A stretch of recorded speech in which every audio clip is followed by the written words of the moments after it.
THC vaginally and anally. Yeah, I just said that. Now, the first thing you're going to say is, why would somebody use cannabis in their rectum or their vagina? Well, you have to remember that, again, medicinal cannabis is used for medical purposes. So there are people who are very, very sick, let's say with throat cancer, esophageal cancer, stomach cancer, and a variety of other horrible, horrible illnesses where they're not able to smoke or ingest it normally by eating. So again, another method of ingestion or route of administration could be rectally or vaginally. Now, like everything around cannabis, there is so much controversy and so much misinformation and so much inaccurate information, it's hard to even describe where to begin. Originally, it was said that THC was not absorbed through the rectum. Now, I can understand that because the rectum is lined with mucous membranes, okay? Watery, icky stuff. But then again, THC is absorbed through the mucous membranes in the mouth. So the original question would be, why wouldn't it be absorbed? If you can absorb alcohol through the rectum, and yeah, there are people who do that, mostly guys, because we're stupid. But why wouldn't THC be absorbed rectally? Now, there are people who say, yeah, it works. It works very well, and I don't get a head high. And then there are doctors who say, yeah, no, it doesn't work. And then there are doctors who say it does work.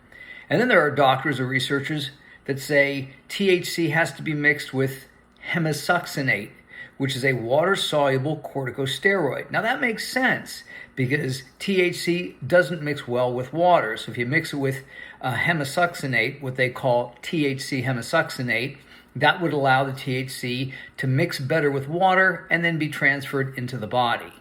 Now, the vagina has a lot of nerve endings, and the colon has a lot of CB1 and CB2 receptors. So you would think that these areas would be receptive and would be very effective at absorbing or administering THC. Again, you ask one group and they say no. You ask the other group, they say yes. And then you ask a third group and they're like, I don't know. One group says that it doesn't give you a head high. In other words, you get the benefits of the anti-inflammatory benefits, the pain-relieving benefits, the cancer-fighting benefits of THC, but you don't get the intoxicating effects. And the other group kind of agrees with that. But there's also a huge aspect to the placebo effect. But they can also measure this through blood tests, and they do gas chromatography, mass spectroscopy, things like that. But again, it gets to the point where you're not really sure what to do or what to believe because these studies have been done so infrequently and on so few people. The suggestion is make your own THC suppositories. How would you do that? You just make some type of Rick Simpson oil, put it in a suppository case like a pill case and insert it and see how it goes.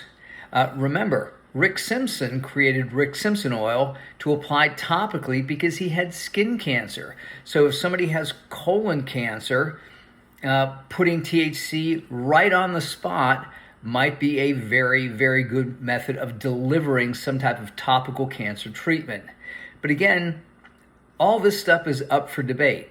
The best thing you could do is try it yourself. You're not going to die. It's not going to create a problem. You have to make the suppositories because if you use any other method, it might be kind of messy. And it's difficult to dose as well. But remember, there are a lot of people who can't smoke and they can't eat it because of serious medical conditions. So these other two means of administration are possibilities. Does it help with sex? That's a big thing. You know something? It's sticky. It's like super glue, okay?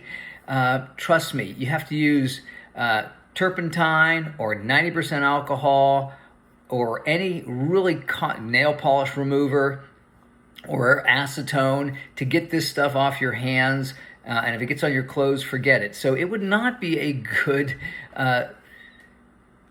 chemical or aphrodisiac or sex enhancement oil. Trust me, it wouldn't. If you want to smoke or eat it, that would probably be your best method. But with regards to vaginal and anal administration, it still remains to be seen.